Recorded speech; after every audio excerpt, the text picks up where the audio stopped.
प्रातःकाल की पवित्र वेला में मैंने सविस्तार वर्णन किया था कि राजा जनक ने जो शर्त रखी थी उस शर्त को पूरा किया मर्यादा पुरुषोत्तम श्री रामचंद्र जी महाराज ने। लग्न पत्रिका मिथिला से अयोध्या भेजी गई और राजा दशरथ ने वर यात्रा की तैयारी करनी है। अयोध्या से बारात मिथिला के लिए चल पड़ी है और कुछ ही काल के पश्चात बारात ने मिथिला में प्रवेश किया तो महाराज जनक राजा दशरथ की अगवानी करने के लिए पधारे हैं, आए हैं।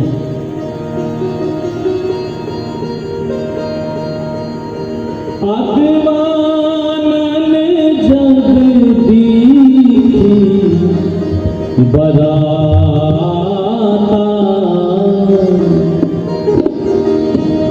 पूरे आनंद पुलक भय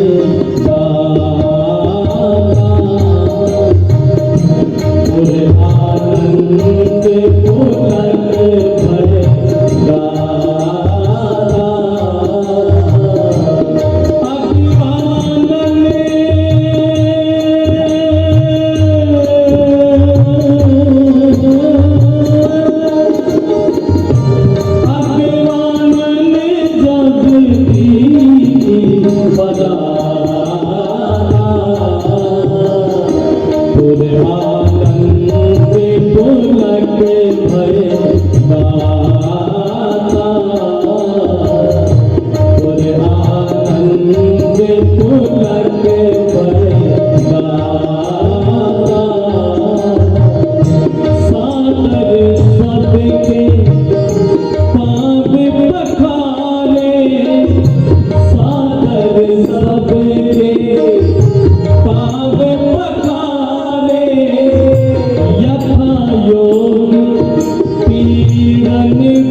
अयोध्या से मिथिला पहुंच गई।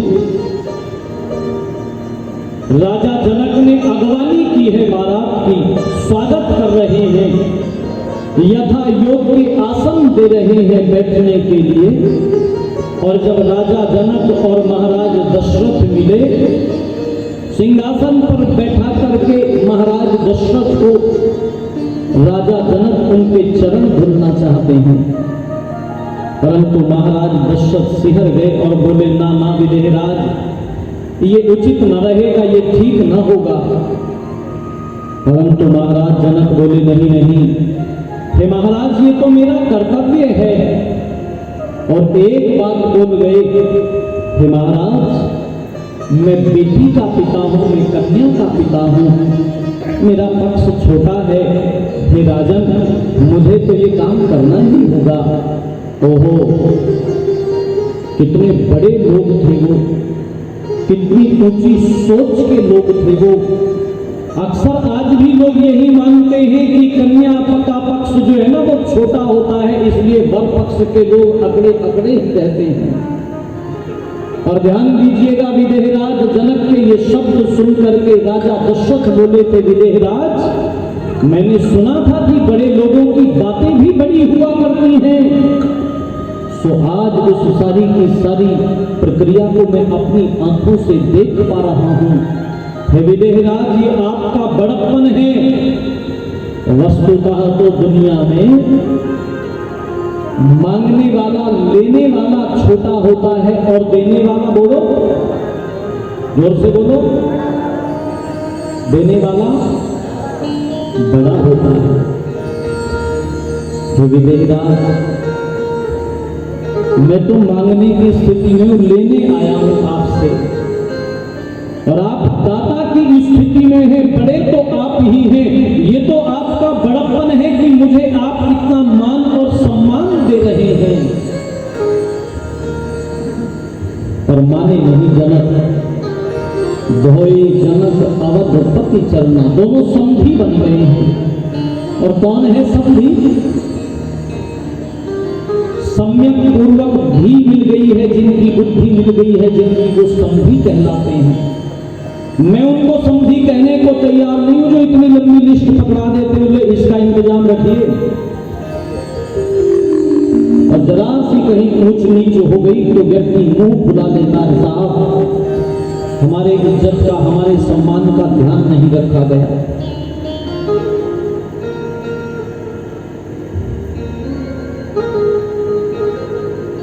वो स्नेह, वो सरलता, वो समर्पण हमें सीख करके अपने व्यवहारों में लाना चाहिए, व्यवहारों में लाना चाहिए। और माताओं, बहनों, धर्म प्रेमी बंधुओं, विवाह बहुत महत्वपूर्ण प्रक्रिया है, इसलिए उसकी पूरी महत्ता को ध्यान में रखते हुए वेदी को सजाया गया है। और कैसे सजाई गई है वेदी? तो वेदी को वेद के विधान के अनुसार सजाया गया है। आज नहीं सजाई जाती वेदी। आज तो जो विवाह मंडप होता है, आप देख लेना, उस विवाह मंडप में सारी चीजों की व्यवस्था पूरी की पूरी की जाती है। कहां पर गोलगप्पे की स्टॉल लगेगी, खाने पीने की, और ये चीज वो चीज, सारी चीजों को जो है वहां पर चिन्हित किया जाता है। लेकिन सबसे फालतू बोगस जगह जो होती है, उस जगह को विवाह संस्कार के लिए छोड़ा जाता है और उसकी कोई तैयारी नहीं की जाती। टूटा सा, फूटा सा, जंग लगा हुआ सा, बेकारा सा, गंदा सा हवन कुंड वहां पर लाकर के रख दिया जाता है। कोई तैयारी नहीं। जिस काम के लिए व्यक्ति आया है, ये जो आज तलाक और डिवोर्स के केसेस बढ़ रही हैं, चिंतित है माता पिता।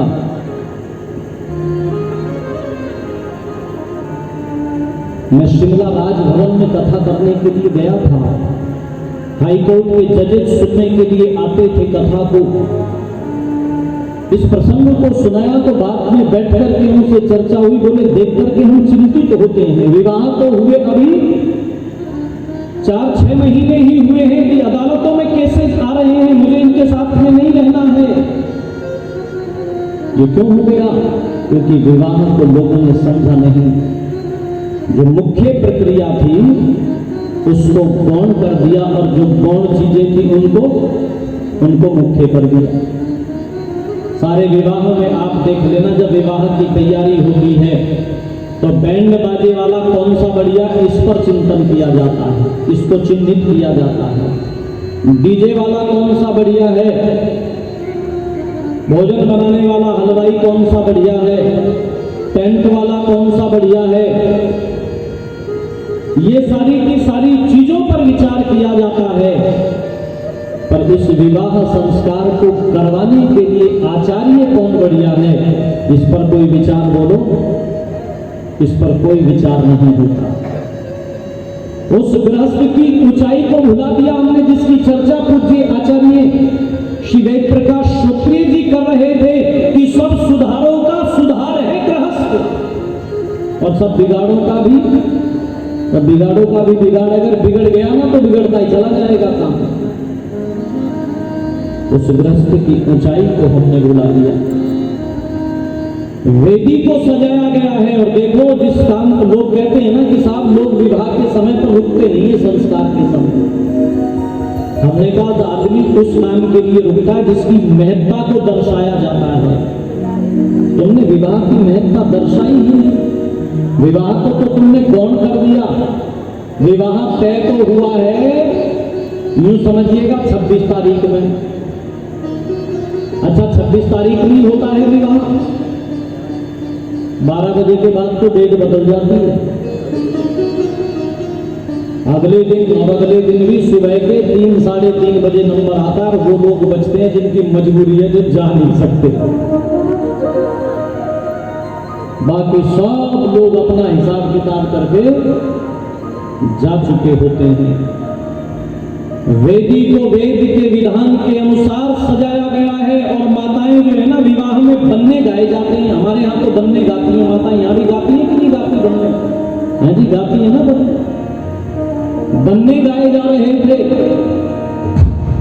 और ये जो बन्ना मैं सुनाऊंगा आपको, बन्ना बचपन से सुना है मैंने मेरी माँ से ये बन्ना, कि घोड़ी के आगे नाचे मोर रे हरियाले बन्नी, घोड़ी के आगे नाचे मोर रे हरियाले बन्नी, वैदिक धर्म के सिर मोर रे हरियाले बन्नी, वैदिक धर्म के सिर मोर रे हरियाले बन्नी, घोड़ी के आगे नाचे मोर रे हरियाले बन्नी, घोड़ी के आगे नाचे मोर रे हरियाले बन्नी।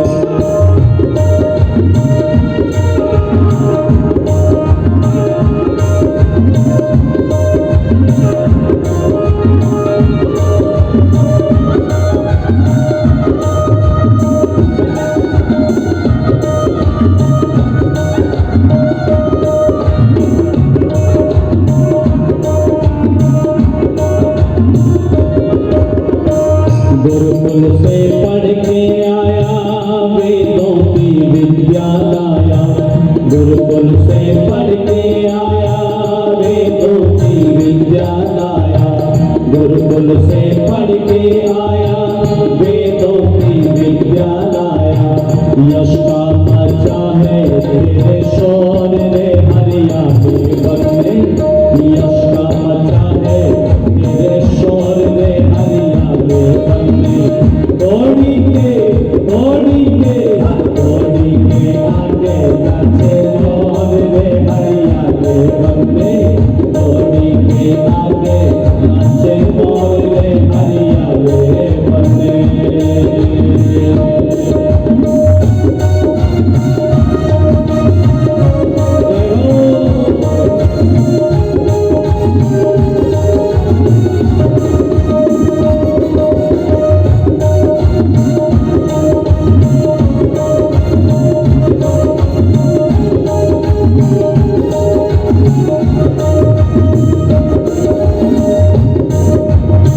ऋषियों के कष्ट मिटाए मुनि जन ने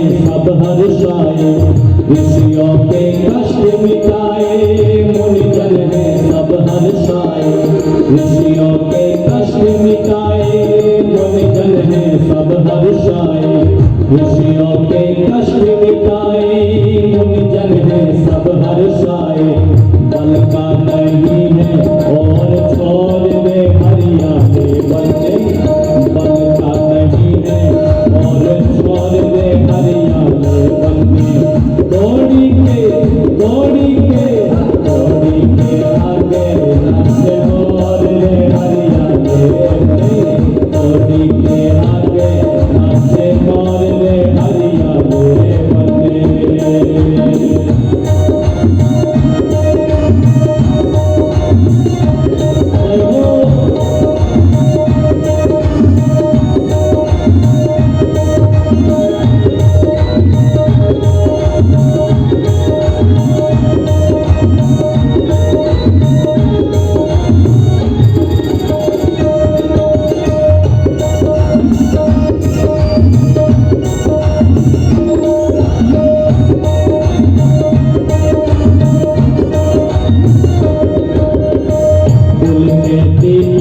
कुल दे भ्राता लखन समीर, कुल के दीपक कुल दे भ्राता लखन समीर, कुल के दीपक कुल दे भ्राता लखन समीर। खुशियों का आज नहीं छोड़ दे हरियाले बंदे, खुशियों का आज नहीं छोड़ दे हरियाले बंदे। दौड़ी के आगे नचे मोर रे हरियाले बंदे, दौड़ी के आगे नचे मोर रे हरियाले बंदे। बन्ने गाए जा रहे थे और मेरी आदरणीय बहन डॉक्टर अनीता जी सोच रही होंगी कि कुलदीप भैया बन्ने ही गाए जा रहे थे, क्या बन्नियां नहीं गाई जा रही है जी? बन्नियां भी तो गाई जाती हैं, तो बन्नियां भी गाई जा रही थी, माताएं गा रही थी, मिथिला की माताएं कह रही थी, सिया मेरी कैसी सज रही जी, सिया मेरी कैसी सज रही जी, सिया मेरी कैसी हो, सिया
मेरी कैसी सज रही जी, सिया मेरी कैसी सज रही जी। ये जोड़ी सुंदर लग रही जी, सिया मेरी कैसी सज रही।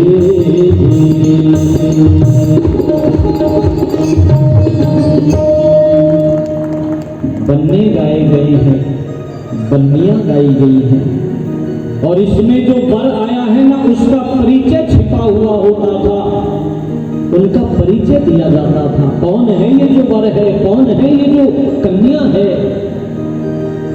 बन्ने और बन्नियां गाई गए हैं। और माताओं बहनों धर्म प्रेमी बंधुओं, गोधूली वेला है, बिल्कुल यही समय था शाम का गोधूली वेला। जिस समय पर गायों के आने का समय होता है उसे कहते हैं गोधूली वेला।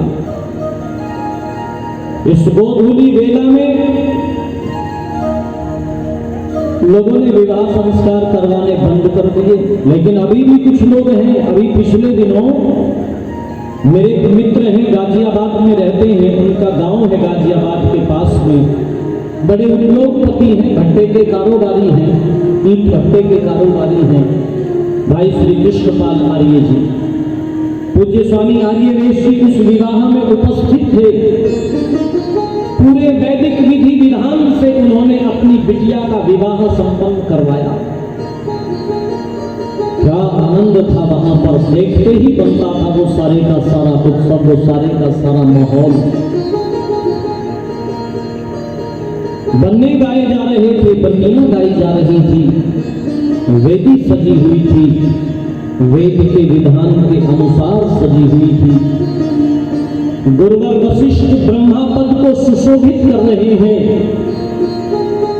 और ध्यान दीजिएगा, दोनों पक्षों के कुलों का वर्णन किया जा रहा है। महाराज दशरथ के कुल का वर्णन किया जा रहा है, श्री राम के कुल का वर्णन किया जा रहा है। मनु से प्रारंभ करते हुए वहां पर वर्णन मिलता है। वाल्मीकि रामायण को जब आप पढ़ेंगे, मनु के इक्ष्वाकु, इक्ष्वाकु के कुक्षी, कुक्षी के विकुक्षी, विकुक्षी के वाण के अरण्य, अरण्य के पृथु, पृथु के त्रिशंकु, त्रिशंकु के धुंधुमार, धुंधुमार के युवनाश, युवनाश के मानधाता, और मानधाता के सुसंधि, और सुसंधि के दो पुत्र ध्रुव संधि व प्रसेनजित। ध्रुव संधि के भरत, भरत के असित, असित के सगर, सगर के असमंज, असमंज के अंशुमान, अंशुमान के दिलीप, दिलीप के भगीरथ, भगीरथ के कुकुस्त, कुकुस्त के रघु, रघु के प्रवृत्त, जिनका एक नाम कलमाशपात भी था, और कलमाशपात के शंखन, शंखन के सुदर्शन, सुदर्शन के अग्निवर्ण, अग्निवर्ण के शिग्रण, शिग्रण के मरु, मरु के प्रशुष्युप, प्रशुष्युप के अवनीश, अम्बरीश, और अम्बरीश के नहुस, नहुस के ययाति, ययाति के नाभाग, और नाभाग के अज, और अज के दशरथ, और दशरथ के, जोर से बोलो, दशरथ के श्री राम, दशरथ नंदन राम। और ऐसे ही महाराज जनक के भी कुल का परिचय दिया जा रहा है। निमि से शुरू होता है, निमि के मिथि, और मिथि के जनक, और आगे इसके बाद जितने भी राजा इस कुल में होते रहे वो सब जनक कहलाते रहे। कैसा बढ़िया दृश्य होगा। मैं प्रेरणा दिया करता हूं नौजवानों को, नवयुवतियों को, अपनी बहन बेटियों को अपने विवाह का संकल्प ये करना, किसी पूज्य आचार्य वेद प्रकाश श्रोत्रिय जी जैसे विद्वान को बुला करके अपने विवाह को संपादित करवाना, वहां पर श्री राम के विवाह जैसा अवसर उपस्थित हो जाएगा। सारी प्रक्रियाओं के लिए तैयार है विवाह की वेदी पर। जनक नंदिनी पधार गई है, श्री राम आ गए हैं, और जब स्वागत विधि वहां पर हो रही है, बैठने के लिए आसन दिया जा रहा है। और एक बात सबसे पहला वाक्य जो बोला है जनक नंदिनी ने, साधु भवान आस्ताम अर्चयिष्यामो, हे साधु मैं आपका स्वागत करती हूं, मैं आपका स्वागत करती हूं।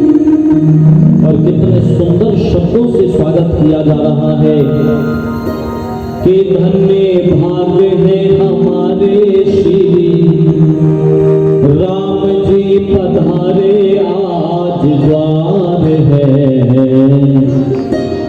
स्वागत आपका हृदय से बारंबार है, स्वागत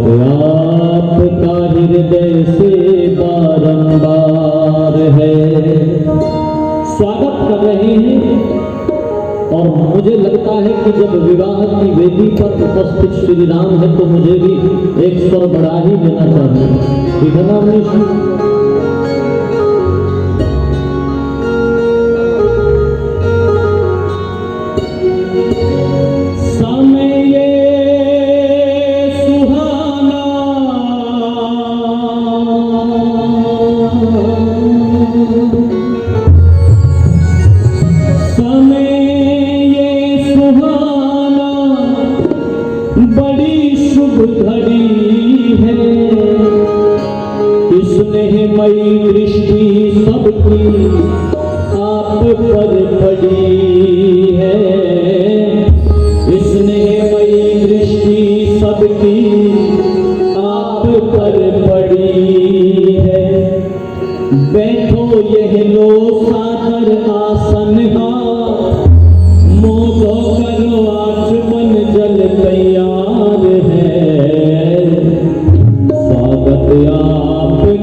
कि मैं और आप अपने बच्चों को बढ़िया डॉक्टर बनाना चाहते हैं तो इस देश के अंदर बढ़िया मेडिकल कॉलेजेज हैं। हम अपने बच्चों को बढ़िया इंजीनियर बनाना चाहते हैं तो इस देश के अंदर बढ़िया इंजीनियरिंग कॉलेजेज हैं। और हम अपने बच्चों को बढ़िया गृहस्थी बनाना चाहते हैं तो इसका भी कोई कॉलेज है क्या यहाँ? है जी? इसका कोई कॉलेज नहीं है। इसका कॉलेज है विवाह की वो वेदी। ये जो प्रक्रियाएं हैं ना, ये सिखाई जा रही है कि आगे तुम्हें कैसे रहना है। ये जो स्वागत विधि है ये केवल आज के लिए नहीं है। जब जब भी पतिदेव बाहर से आएंगे तो चेहरे पर मुस्कुराहट लिए हुए उनका स्वागत हमेशा करती रहना, हमेशा उनको बैठने के लिए आसन देते रहना, हमेशा उनको पीने के लिए जल उपस्थित करते रहना। और मैं तो और आगे बढ़कर के कहा करता हूं, सुंदर शब्दों का प्रयोग करते हुए कहते रहना कि तेरे आने की जब खबर महके, तेरे आने की जब खबर महके, खुशबू से सारा घर महके, तेरे आने की जब खबर महके, तेरे आने की जब खबर महके, तेरी खुशबू से सारा घर महके, तेरी आने की जब खबर महके, तेरे आने की। सुंदर शब्दों से स्वागत करते रहना। आप आते हैं तो ऐसा लगता है जैसे इस घर में बाहर आ गई है। और यदि पत्नी ये कहनी शुरू कर देना तो ले लो आ गया सिर का दर्द, आते ही इसे थोड़ा दर्द करेगा, पानी दे दो इसे। अच्छा आदमी घर की तरफ आना चाहेगा। और ये बात केवल वर के लिए नहीं है। कई बार ये सोचते हैं कि नहीं ये काम पत्नी ही करेगी हमेशा ना, ये जितनी जिम्मेदारी पत्नी की है उतनी ही जिम्मेदारी पति की भी है। कभी पत्नी घर से बाहर चली जाए तो पतिदेव घर का दरवाजा खोल करके कहे तेरे आने की जब खबर महके, तेरी खुशबू से सारा घर महके। तुम मेरे इस गृहस्थ रूपी बगिया की माली हो, तुम ही तो सवार रही हो इस घर को, तुम ही तो सजाती हो। हमारे यहाँ एक कहावत है, पत्नी यदि मायके चली जाए ना तो पुराने लोग कहा करते थे कि यदि 10 दिन पत्नी मायके में रह जाए तो घर का सारा सिस्टम बदल जाता है। घर जो है ना वो कहावत बना दी लोगों ने कि दिन घर नहीं घर भूतन का डेरा। घर ऐसा लगता है जैसे इस घर में दोनों के लिए ही है। हमेशा एक दूसरे का स्वागत करते रहना, हमेशा एक दूसरे का सम्मान करते रहना। और फिर मधु पर्क दिया गया, मधु पर्क दही शहद मिलाकर खाओ इसे पहले औरों को खिलाकर, खाओ इसे पहले औरों को खिलाकर। इसी भावना को लिए छीटे 7 बार दिए सद्व्यवहार है। स्वागत आपका हृदय से बारंबार है, स्वागत आपका हृदय से बारंबार है। मधु पर्क दिया गया श्री राम को, तो उस मधु पर्क को लेते ही खाना नहीं शुरू कर दिया श्री राम ने, पहले उसको देखा है और फिर देख करके 7 बार छींटे दिए हैं। सिखाया जा रहा है, अब तक तुम एकाकी थे, अब तक तुम अकेले थे, सो अकेले खा लेते थे, लेकिन अब तुम अकेले नहीं रह गए हो।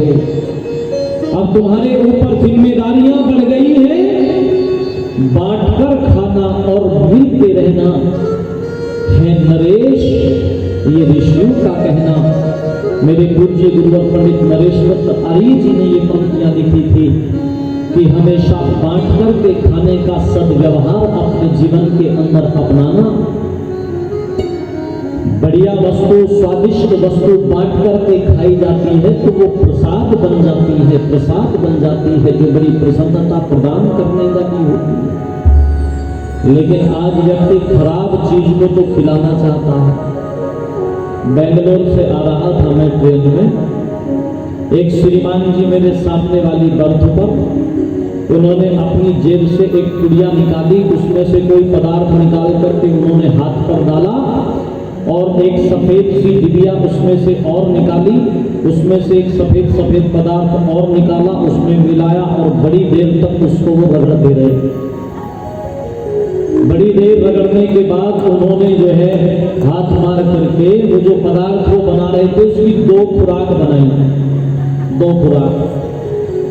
और एक खुराक को बड़े तरीके से उन्होंने अपनी अंगुलियों में भींच करके लपेट करके, मैं देख रहा था सामने बैठा हुआ, दूसरा हाथ के नीचे लगा करके बड़ी श्रद्धा से मेरी तरफ बढ़ाते हुए कहा, लीजिए पंडित जी शौक फरमाइए। समझ गए ना आपको क्या बोल रहे थे? मैंने कहा ये बेकार के शौक ना मैं फरमाता हूं और ना फरमाने देता हूं। ये बीमारी को मैं तुमको भी नहीं खाने दूंगा। क्यों जहर खिला रहे हो मुझे, और तुम भी क्यों खा रहे हो जहर, इसको फेंको आप। मैंने उससे खैर वो चीज फिकवा दी, फेंक तो दी, उसमें तो उस पर जोर बड़ा बड़ी देर तक तैयार की थी उसने रगड़ा करके। बैठे रहे, थोड़ी देर के बाद, आध पौन घंटे के बाद उस व्यक्ति ने अपना थैले की चैन खोली और उसमें से केले निकाले। मैं भी देख रहा था बैठा हुआ, भूख मुझे भी लग रही थी। मेरे मन में मैंने विचार कर दिया, ले कुछ दिन बात बन गई, भूख लगी रही है, ये भला आदमी है, पहली चीज को दे रहा था, केले भी जरूर देगा ही, एक आध तो देगा ही। लेकिन इस आदमी ने मुझे पूछा तक नहीं, केला तोड़ लिया और केले को छीलना शुरू कर दिया। तो मैंने अपना मानस बनाया, इसने वो पहली वाली जो पदार्थ दे रहा था उसे भी बिल्कुल तैयार मुद्रा में ही दिया था इसने मुझे। तो हो सकता है केले को भी छील के अच्छी तरह से बिल्कुल तैयार ही मुद्रा में देगा, पर इतना बेईमान आदमी था, एक बार भी मेरे से नहीं पूछा, केले को छील करके खाना शुरू कर दिया अकेले। मेरे पे भी नींद आ गया। मैंने कहा श्रीमान जी एक केले के लिए भी पूछ लेता मुझसे। भले आदमी वो जहर को तो पूछ रहा था, एक केले की भी तो पूछ लेता। बोला जी आपका क्या पता, आप पहले नाराज हो गए थे, वो फिकवा दिया, आपका क्या पता, केला भी फिकवा दो आप। ये सद्व्यवहार नहीं है। इस भावना को लिए छीटे 7 बार दिए, सद्व्यवहार है बांट करके खाना।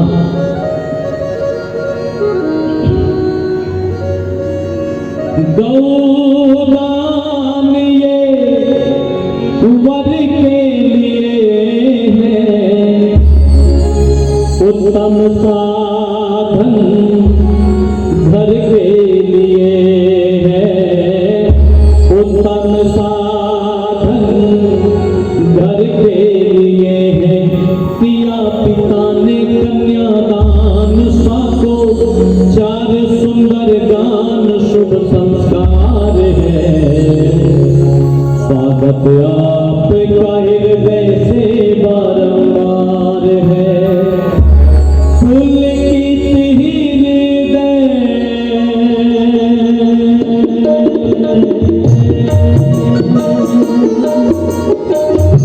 पुलकित हृदय, पुलकित हृदय, खुशी ना समाती।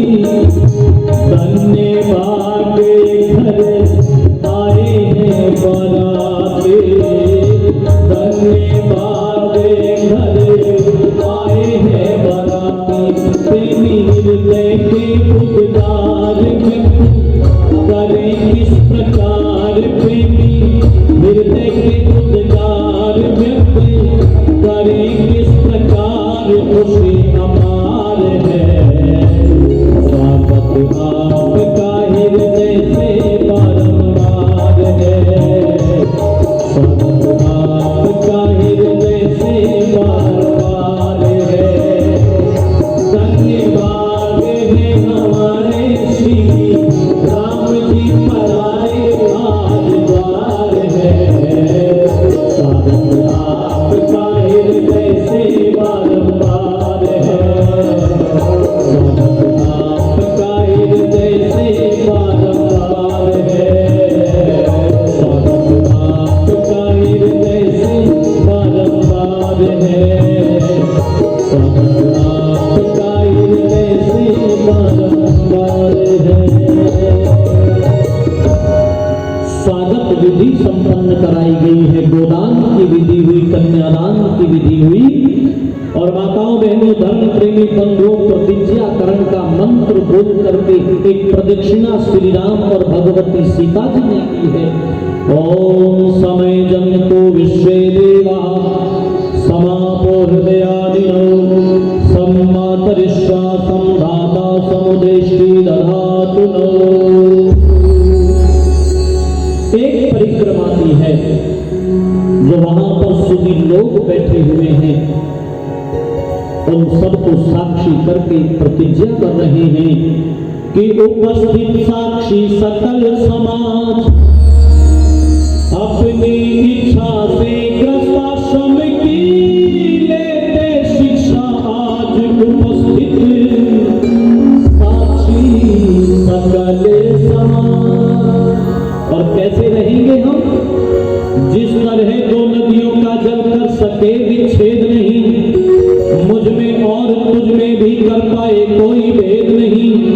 होता जैसे उपदेशक को श्रोताओं से देश नहीं, और जहां चले का पट होगा होता सुख विशेष नहीं। जहां चले का पट होगा होता सुख विशेष नहीं। जहां चले का पट होगा होता सुख विशेष नहीं। जहां चले कपट होगा होता सुख विशेष नहीं। अजी बिगड़े सुधरे काज उपस्थित साक्षी सकल समाज। कैसे रहेंगे हम अपने ग्रस्त में? ऐसे रहेंगे जैसे दो नदियों का जल एक जगह पर मिलकर के हमेशा हमेशा के लिए एक हो जाता है। दुनिया का कोई वैज्ञानिक उन जलों को अलग अलग करके नहीं बता सकता कि ये कौन सी नदी का जल है। हम ऐसे रहेंगे, ऐसे रहेंगे। तलाक और डिवोर्स जैसे शब्द पूरे वैदिक रंग में तो पड़ जाइएगा, कहीं पढ़ने को मिलते नहीं है, जहाँ एक शब्द कहने मात्र से संबंध विच्छेद होने की बात होती है। क्योंकि पति और पत्नी का संबंध तो समर्पण का संबंध है। पूज्य आचार्य शुक्री जी चर्चा कर रहे थे अपने प्रवचन में कि विदेश की धरती पर वो ये आश्चर्य करते हैं कि 70-80 साल तक आप लोग यहाँ 70-80 साल नहीं, यहाँ तो माताएं जन्म जन्मांतरों की बात करती हैं। हम ऐसे रहेंगे जैसे दो नदियों का जल मिल जाता है। और प्रेम कैसे करेंगे? प्रेम ऐसे करेंगे जैसे उपदेशक अपने श्रोताओं से प्रेम करता है। ये नहीं कहा कि जैसे श्रोता उपदेशक से प्रेम करता है। ये जरूरी थोड़ी है कि सबको मेरी बात पसंद आएगी, सबको जरूरी नहीं है। परंतु ध्यान दीजिएगा, दुनिया के हर उपदेशक को अपना हर श्रोता बहुत पसंद होता है, उससे प्रेम करता है। होता जैसे उपदेशक को श्रोताओं से द्वेष नहीं, और जहां कलह कपट हो वहां होता सुख विशेष नहीं। हम कभी अपने मन में कपट नहीं रखेंगे, एक दूसरे से कोई छिपाव नहीं रखेंगे।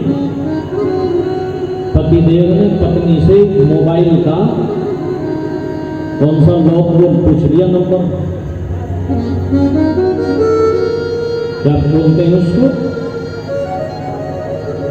लॉक लगाते हैं, नंबर है, कोड पूछ लिया, क्या कोड है इसका? बोले अपने काम से काम रखो, अपने मोबाइल का कोड याद रखो, मेरे रखने की जरूरत नहीं, बिल्कुल नहीं। हम एक दूसरे से कभी कोई छिपाव नहीं रखेंगे। और श्री राम ने भगवती सीता जी की तरफ देखा और देख करके बोले कि प्रभु की कृपा से तो सुख की दृष्टि वाली हो, जिधर को भी देख ले तू उधर ही खुशहाली हो, पति की रक्षा कल्याण पशुओं का करने वाली हो, तुझसे जो संतान हो वह बहुत ही बलशाली हो, ईश्वर विश्वासी सुख की वर्षा करने वाली हो, और तू लक्ष्मी बन करके रहना, घर मेरा ना खाली हो, लक्ष्मी बन करके रहना, घर मेरा ना खाली हो, तो लक्ष्मी बन करके रहना, घर मेरा ना खाली हो, तो लक्ष्मी बन करके रहना, घर मेरा ना खाली हो, तो लक्ष्मी बन करके रहना, घर मेरा ना खाली हो, तो फिर सुखी समाज उपस्थित, साक्षी सकल समाज।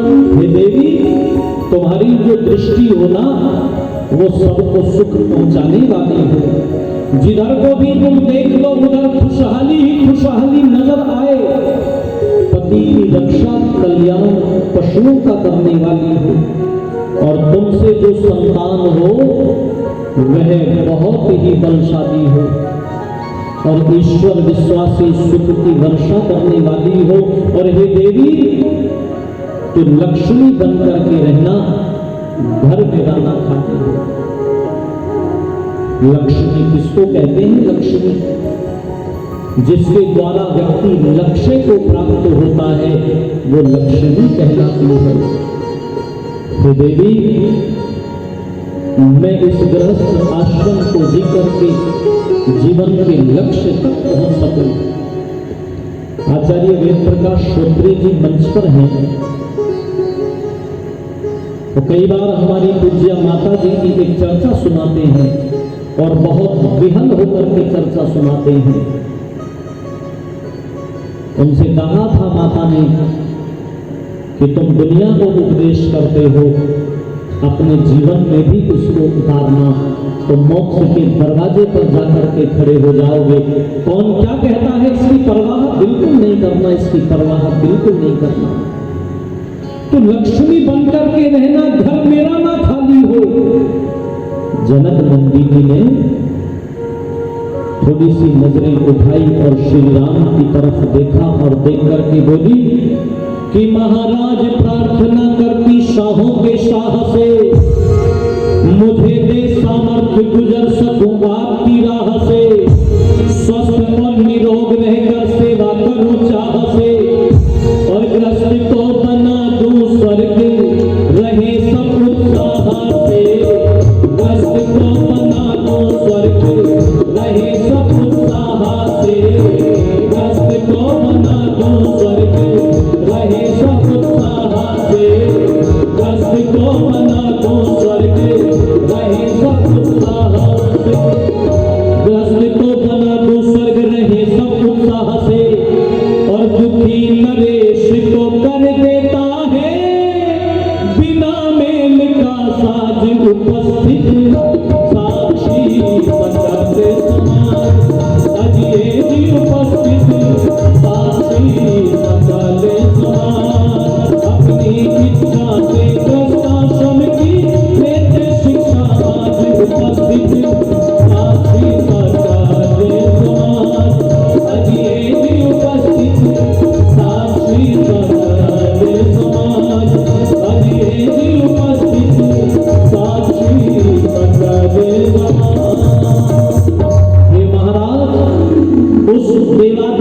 महादेव से, उस देवों के देव महादेव से, उस परम पिता परमेश्वर से प्रार्थना करती हूँ कि प्रभु मुझे शक्ति और सामर्थ्य प्रदान करे कि मैं आपके पथ की अनुगामिनी बन करके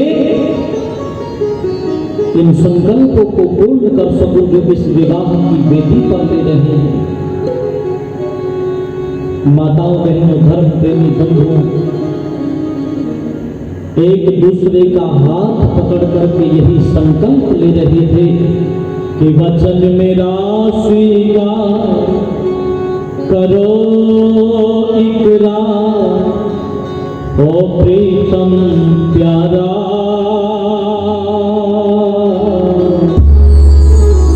पकड़ो तब हाथ तुम्हारा, पकड़ो तब हाथ तुम्हारा। क्या कह रहे हैं एक दूसरे से? यदि साथी मुझे बनाओगे, जीवन भर साथ निभाओगे,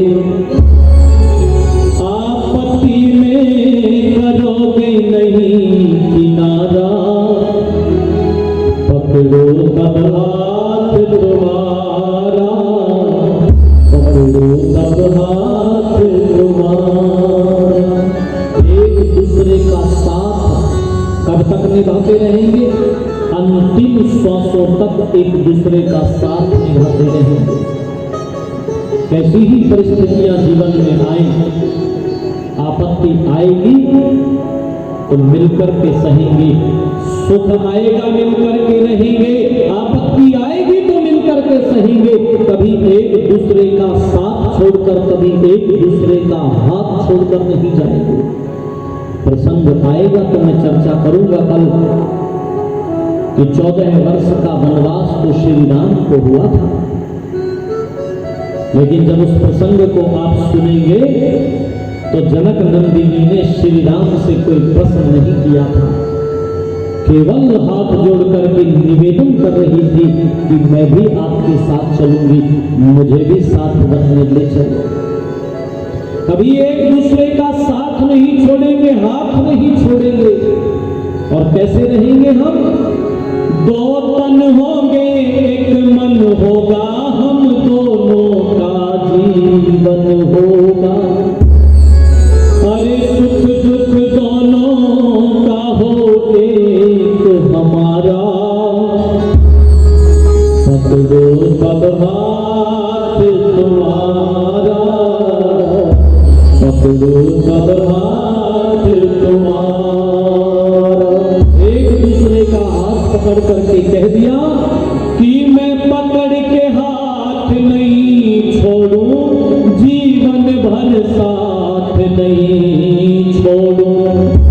अरे यज्ञवेदी पर ये सत वचन उचारा, पकड़ो तब हाथ तुम्हारा, पकड़ो तब हाथ तुम्हारा। इस जीवन की लंबी राह में मेरी चाह हो, तेरी चाह में। इस जीवन की लंबी राह में मेरी चाह हो, तेरी चाह में।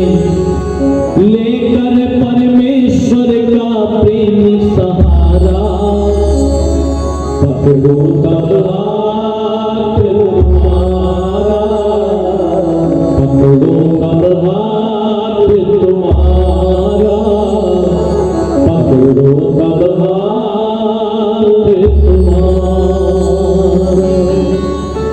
आज से दुनिया की सबसे सुंदर स्त्री मेरे लिए आप होगी। आज से दुनिया के सबसे सुंदर पुरुष मेरे लिए आप होंगे। इस जीवन की लंबी राह में मेरी चाह हो, तेरी चाह में। परमेश्वर को साक्षी मान करके ये वचन देता हूँ, ये वचन देती हूँ, ये वचन देती हूँ। माताओं बहनों, लंका के ऐश्वर्य भगवती सीता के मन को विचलित न कर सके थे। कितनी बार रावण ने आकर के कहा क्या रखा है वनवासी राम में, वन वन घूमती फिरती हो राम के साथ में, लेकिन मन में भी कभी ये विचार नहीं आया, मन में भी विपरीत विचार नहीं आया, इस जीवन की लंबी राह में मेरी चाह हो तेरी चाह। और समय दौड़ चला है, बड़ी तेजी से दौड़ रहा है समय, सारी बातों को समेटते हुए कह दो सप्तपदी पर प्रक्रिया पहुंच गई। और सप्तपदी करते हुए कह दिया था कि सप्तपदी के 7 कदम जीवन पथ पर चलेंगे हम, मिलकर के दोनों साथी, व्रत से नहीं चलेंगे हम, मिलकर के दोनों साथी, व्रत से नहीं चलेंगे हम। पहला पग ये अन्न के लिए है, यथोचित प्रसन्नता के लिए है, दूजा पग बलवान हो तन, तीजा पुष्टि ज्ञान और धन, चौथा फूले फलेंगे हम, व्रत से नहीं चलेंगे हम। पांचवा पग उत्तम संतान हो, देशभक्त धार्मिक विद्वान हो, देशभक्त धार्मिक विद्वान हो। छठा कदम देश काल अनुसार, स्वास्थ्य प्राप्त अनुकूल व्यवहार, नित्य कर्म में ढलेंगे हम, व्रत से नहीं चलेंगे हम, मिलकर के दोनों साथी, व्रत से नहीं चलेंगे हम। प्रधान अंग 7वां पग विश्व मैत्री के लिए है, सहृदयता से आगे बढ़िए, सहृदयता से आगे बढ़िए, सबको मित्र बनाएंगे, सद्व्यवहार अपनाएंगे, सबको मित्र बनाएंगे, सद्व्यवहार अपनाएंगे, सबको मित्र बनाएंगे, सद्व्यवहार अपनाएंगे, किसी को नहीं खलेंगे हम, व्रत से नहीं चलेंगे हम, मिलकर के दोनों साथी, व्रत से नहीं चलेंगे हम, मिलकर के दोनों साथी, व्रत से नहीं चलेंगे हम। प्रधान अंग सप्तपदी विवाहाचा, समझो मूल कारण उत्साह का, समझो मूल कारण उत्साह का, तन से मन से और धन से, अपने निजी आचरण से, तन से मन से और धन से, अपने निजी आचरण से, चले जाए नहीं चलेंगे हम, व्रत से नहीं चलेंगे हम, मिलकर के दोनों साथी, व्रत से नहीं चलेंगे हम, मिलकर के दोनों साथी, व्रत से नहीं चलेंगे हम, मिलकर के दोनों साथी, व्रत से नहीं चलेंगे हम, मिलकर के दोनों साथी, व्रत से नहीं चलेंगे हम, मिलकर के दोनों साथी, व्रत से नहीं चलेंगे हम। सप्तपदी की प्रक्रिया को करते हुए 7वां पग रखते हुए श्री राम और भगवती सीता जी ने कह दिया था सखे सप्तपदी भव, मित्र भाव से हम अपने जीवन के अंदर रहेंगे और इस प्रकार से पूरे विधि विधान से श्री राम और जनक नंदिनी भगवती सीता जी का विवाह संपन्न हुआ। आशीर्वाद के रूप में पुष्पों की वर्षा करते हुए गुरुवर वशिष्ठ मुनि विश्वामित्र सारे सुधी विद्वत जनों ने साधु साधु साधु साधु साधु कहकर आशीर्वाद की ध्वनियों से उस वातावरण को गुंजायमान कर दिया। माताओं बहनों धर्म प्रेमी बंधुओं, भगवती सीता जी की एक छोटी बहन और थी जिनका नाम था, क्या नाम था? उर्मिला।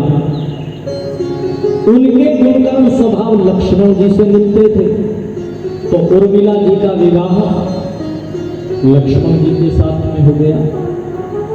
और राजा जनक के एक और भाई हैं जिनका नाम है कुशध्वज। उनकी दो बेटियां हैं मांडवी और श्रुतकीर्ति। उनके गुणकर्म स्वभाव भरत और शत्रुघ्न जी से मिलते थे, तो मांडवी और श्रुतकीर्ति का पाणी ग्रहण संस्कार विवाह संस्कार भरत और शत्रुघ्न के साथ में हो गया। बोलो मौज होगी कि नहीं होगी? चारों पुत्र ब्याहे गए राजा दशरथ के जनक। और यही की भाषा का जो है ना, ये जो अवधि अवध का ही क्षेत्र है, अवधि भाषा की कुछ पंक्तियां मेरा मन करता है गुनगुनाने का। जब चारों भाई खड़े हुए हैं ना दूल्हा के रूप में सजे हुए, तो मिथिला की माताएं कह रही थी, आज मिथिला नगरिया निहाल सखिया, आज मिथिला नगरिया निहाल सखिया, चारों दुल्हा में बड़का कमाल सखिया, चारों दुल्हा में बड़का कमाल सखिया, चारों दुल्हा में बड़का कमाल सखिया, चारों दुल्हा में बड़का कमाल सखिया।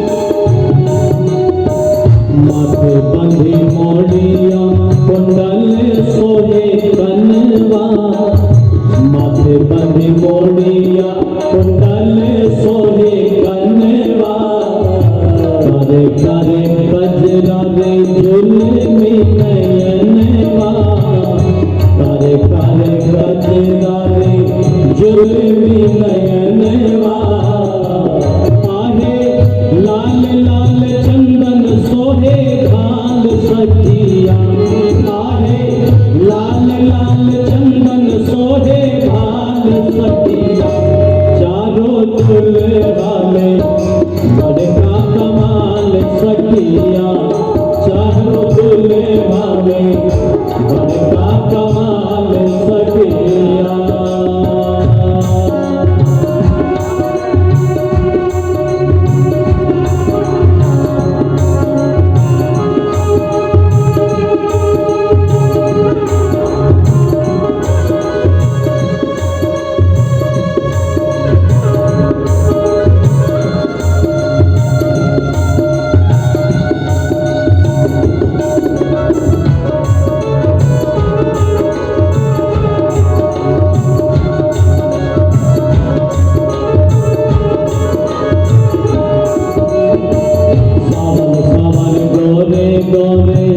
जोड़िया जहान है, साल साल गोरे गोरे जोड़िया जहान है, अखिया न देखल सुनल नहीं कान है, अखिया न देखल सुनल नहीं कान है, साल साल गोरे गोरे जोड़िया जहान है, अखिया न देखल सुनल सुनल नहीं कान है, अतिया न देखल सुनल नहीं कान है।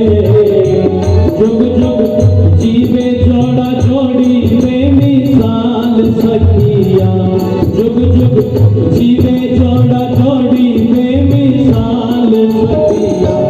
चारों दुल्हा में बड़का कमाल सखिया, चारों दुल्हा में बड़का कमाल सखिया। और कह रही थी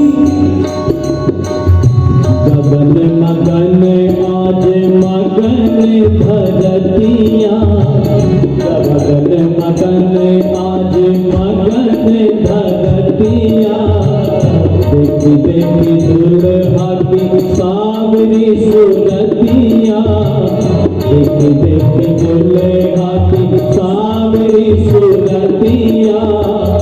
गगन मगन आज मगन धरतिया, देखी देखी दुल्हा की सावरी सूरतिया, देखी देखी दुल्हा की सावरी सूरतिया। बाले वृद्ध नर नारी सब बेहाल सखिया, बाले वृद्ध नर नारी सब बेहाल सखिया। चारों दुल्हा में बड़का कमाल सखिया, चारों दुल्हा में बड़का कमाल सखिया, चारों दुल्हा में बड़का कमाल सखिया, चारों दुल्हा में बड़का कमाल सखिया, चारों दुल्हा में बड़का कमाल सखिया, चारों दुल्हा में बड़का कमाल सखिया, चारों दुल्हा में बड़का कमाल सखिया। बोलिए सियापति रामचंद्र जी महाराज की जय हो, सियापति रामचंद्र जी महाराज की जय हो, सियापति रामचंद्र जी महाराज की जय हो।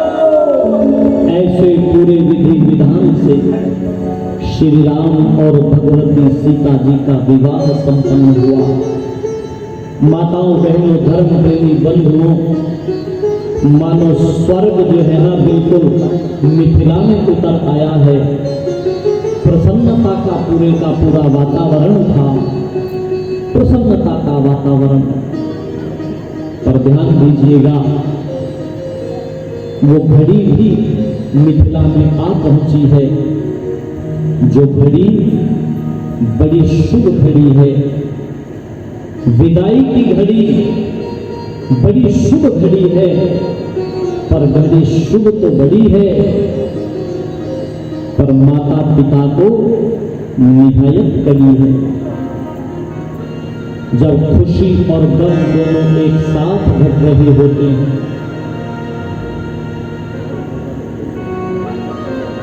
खुशी और गम जब दोनों एक साथ घट रहे होते हैं, मैं कई बार निवेदन करता हूं कि किसी पिता को, किसी मां को उसकी बिटिया को विदा करते हुए देख लीजिएगा। जब प्रसन्नता भी होती है, इस बात की प्रसन्नता होती है कि एक सुयोग्य वर के हाथ में अपनी बिटिया का हाथ दे दिया है। इस बात का सुकून होता है, इस बात की प्रसन्नता होती है। पितृकुल को छोड़कर के पति कुल में जाएगी मेरी बिटिया, तो ये वहां उन्नति को प्राप्त होगी, ये वहां गौरव को प्राप्त होगी। लेकिन गम इस बात का भी होता है कि जो किलकारियां इस घर और आंगन में गूंजा करती थी, अब वो किलकारियां इस आंगन में नहीं गूंजेंगी। जिस बिटिया को सुबह से शाम तक लेकर के कई बार पुकार करती थी, जो मेरी सहेली थी, जो अब बिटिया नहीं रह गई थी, अब वो मेरी सहेली बन गई थी। जब बेटी बड़ी हो जाती है ना, तो वो माँ की सहेली बन जाती है। वो पिता का बहुत ध्यान रखने वाली, एक घर के क्रियाकलाप को ध्यान रखने वाली होती है। माताओं बहनों धर्म प्रेमी बंधुओं, सुनैना माँ की आंखों से झरझर अश्रुधार बह रही है। समझा रही है मिथिला की नारियां, महारानी सुनैना अपने आप को संभालो, बेटी को तो एक दिन जाना ही पड़ता है। ओहो, मां के हृदय से जब जनक नंदिनी लगी ना, तो स्वयं जनक नंदिनी अपनी मां को समझा रही है, मां संभालो अपनी आंखों से बहते हुए इन आंसुओं को। मैं बिटिया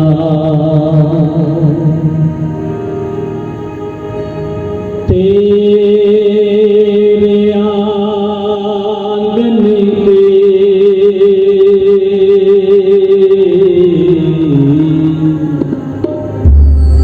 मैं चिड़िया तेरे आंगन की जाऊंगी बैठ के डोली, जाऊंगी बैठ के डोली साजन की। मैं चिड़िया तेरे आंगन के, मैं गुड़िया तेरे आंगन की। जाऊंगी बैठ के डोली, जाऊंगी बैठ के डोली साजन की। मैं बिटिया तेरे आंगन की, मैं गुड़िया तेरे आंगन की। मैं चिड़िया तेरे आंगन की। और समझा रही है जनक नंदिनी मां, मेरी मां तू क्यों रोती है, बेटी पराया धन होती है। मेरी मां तू क्यों रोती है, बेटी पराया धन होती है। राजा की हो चाहे, राजा की हो चाहे निर्धन की। मैं गुड़िया तेरे आंगन की, मैं गुड़िया तेरे आंगन की। मैं चिड़िया तेरे आंगन की।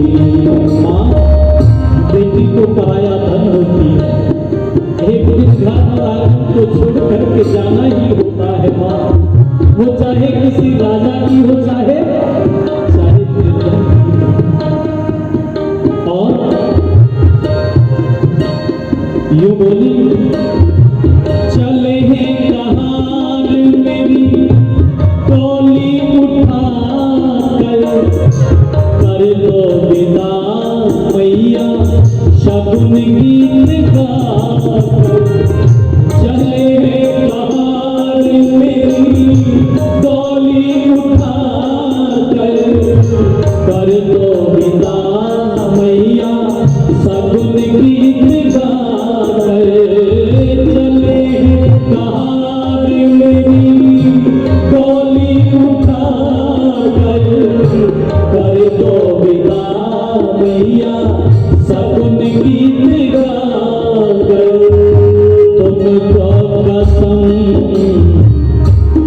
तुमको कसम मेरे आंसुअन की, मैं बिटिया तेरे आंगन की, मैं चिड़िया तेरे आंगन की, मैं चिड़िया तेरे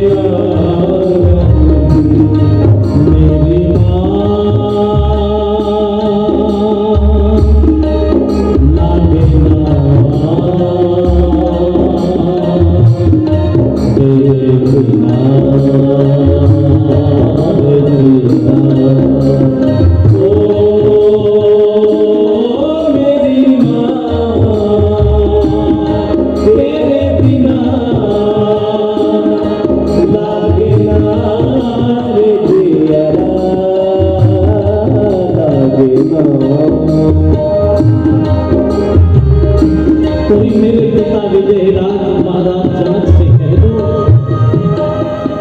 बाबुल माँ की भीड़ बंधाओ, रो रो कर मत हमको रुलाओ, बाबुल माँ की भीड़ बंधाओ, रो रो कर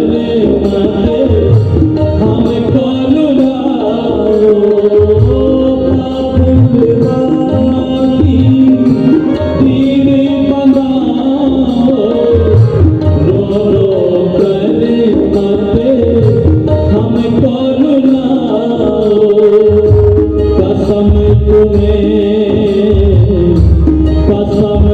मेरे आंसुअन की, मैं चिड़िया तेरे आंगन की, मैं चिड़िया तेरे आंगन की, मैं चिड़िया तेरे आंगन की।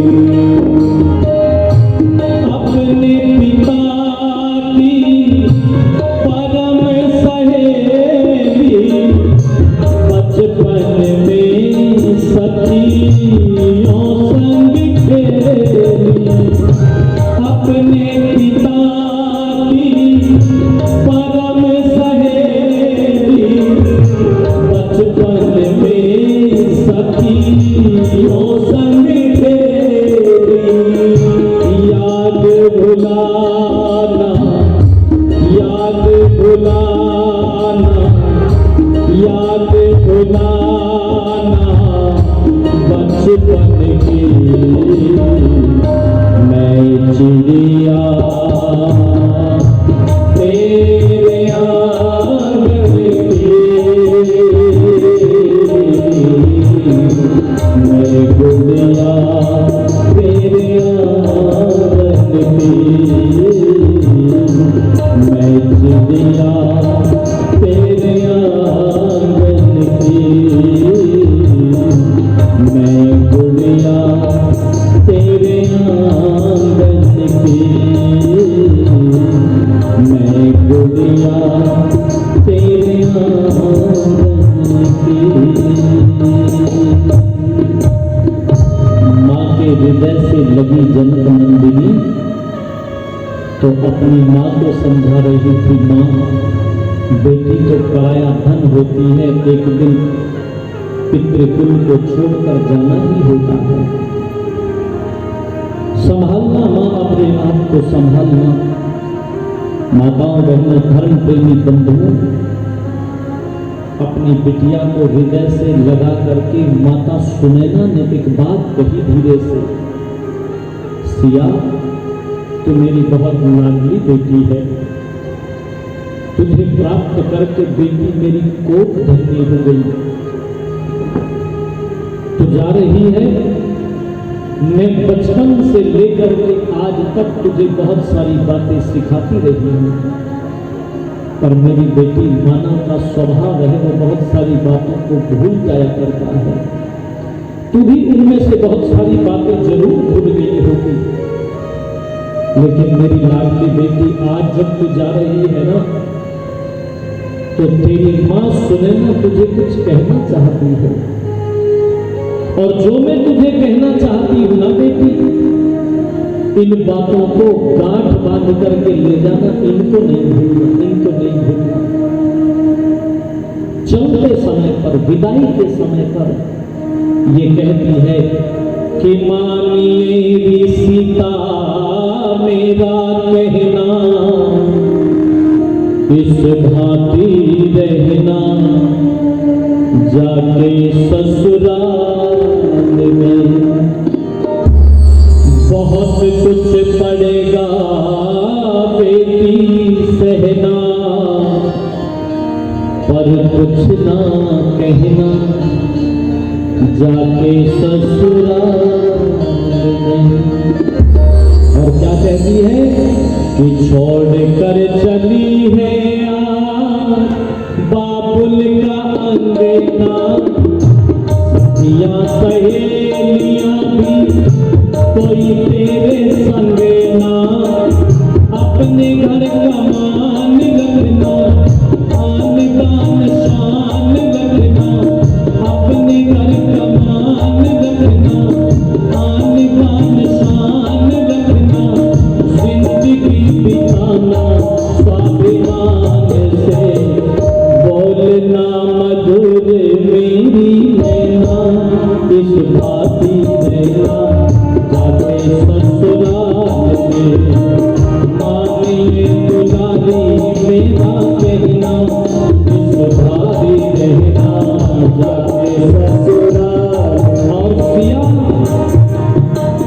पिता के समान अपने ससुर जी को जानना, पिता के समान अपने ससुर जी को जानना, माता के समान अपनी सास जी को मानना, माता के समान अपनी सास जी को मानना, जेठानी का आदर करना, देवरानी का आदर करना, जेठानी का आदर करना, दोरानी का आदर करना, प्यारी समझना अपनी जान से, ये भी है दोनों तेरी बहना, इस भांति रहना जाके ससुराल में। मानिए दुलारी मेरा कहना, इस भांति रहना जाके ससुराल में। लिखने वाले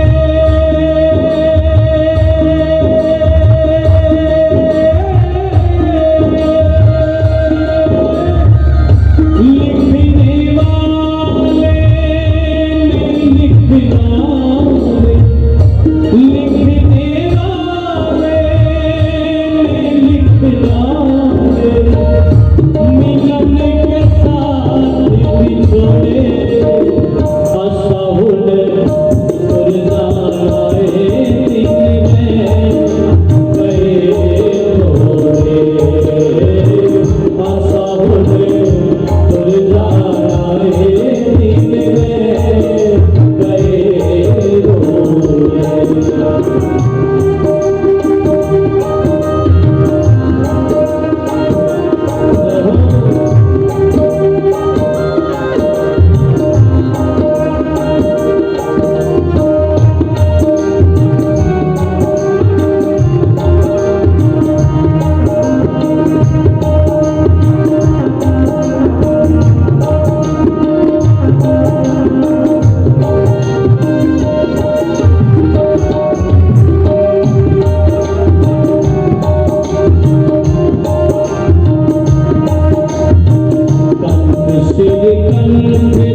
बोल बोल कड़वे हृदय को छोड़ेगी, कभी कुछ बोलना ना अपना मुंह खोलना ना, कभी कुछ बोलना ना अपना मुंह खोलना ना,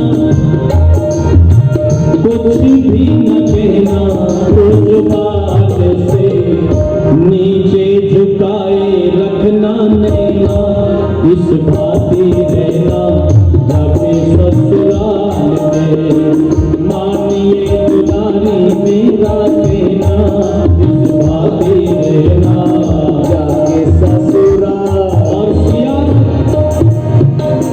आए जो अतिथि घर पर करना सत्कार को, जोड़ करके रखना अपना सारा परिवार को, आए जो अतिथि घर पर करना सत्कार को, जोड़ करके रखना अपना सारा परिवार को, दोनों समय संध्या हवन सुगंधित भर जा भवन, दोनों समय संध्या हवन सुगंधी से भर जा भवन, लगन लगाना भगवान से, प्रभु सा बेमोल कोई है ना, इस भांति रहना जाके ससुराल में, मानिए दुलारी मेरा कहना, इस भांति रहना जाके ससुराल में, मानिए दुलारी मेरा कहना, इस भांति रहना जाके ससुराल में, इस भांति रहना जाके ससुराल में, इस भांति रहना जाके ससुराल में। सुंदर उपदेश देकर के मां सुनैना विदा कर रही है, और अवकाश नहीं है मेरे पास में, मुझे रुकना होगा कि कह करके कि विदेहराज जनक के हृदय से भी जनक नंदिनी लगी थी। यद्यपि पिता पीछा पीठ फेरे हुए खड़े थे, शायद मुझसे मिले बगैर ही चली जाए, आंखों से बहते हुए आंसुओं को मैं रोक न सकूंगा, मैं रोकता तो बहुत रोएगी वो, लेकिन ऐसा कब संभव है कि बेटी विदा होकर के जाती हो और वो पिता के हृदय से लगे बगैर चली जाए, अपने पिता का आशीर्वाद लिए बगैर चली जाए। अरे मैंने तो ऐसी बेटियों को देखा है जिनके पिता नहीं रहे, और जब वो विदा होकर के जाती है तो अपने पिता को याद कर कर के रोती है, पिता आज आप होते तो कितने आशीर्वाद मुझे देते, देखो आज आपकी बेटी विदा होकर के जा रही है, विदा होकर के जा रही है। पीठ फेरे हुए खड़े विदेहराज जनक से जाकर के बोली थी, पिता क्या आज अपनी बेटी को सौभाग्य का आशीर्वाद, साम्राज्य बनने का आशीर्वाद देकर के विदा नहीं करोगे?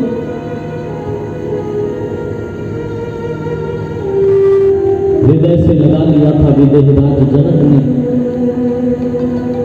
अपनी लाडली बिटिया को, और बस मैं दो पंक्ति कह करके वाणी को विराम कर दूं। यूं बोले थे कि देहरी का दिया बेटी,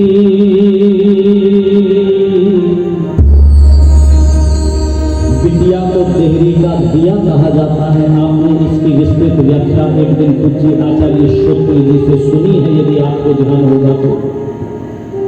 घर के अंदर भी प्रकाश करती है और घर के बाहर भी प्रकाश करती है, दो कुलों को प्रकाशित करती है, पितृकुल को भी प्रकाशित करती है और पति कुल को भी प्रकाशित करती है।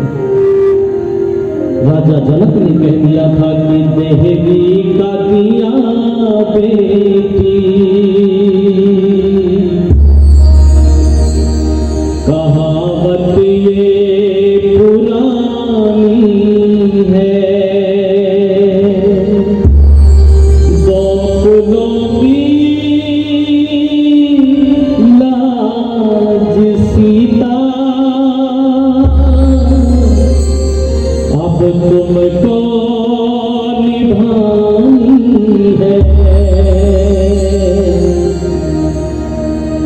देहरी का दिया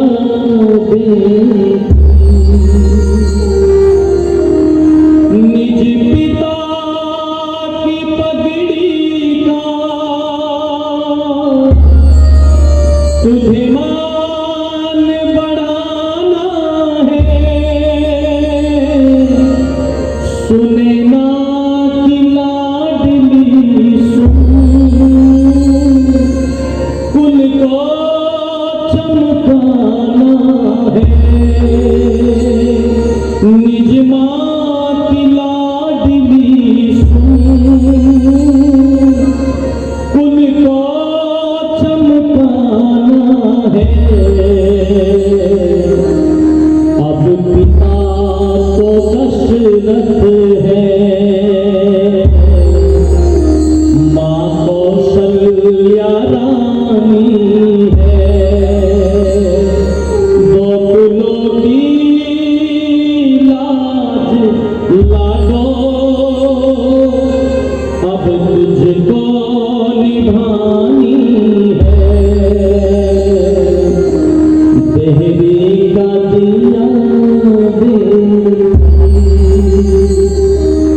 देहरी का दिया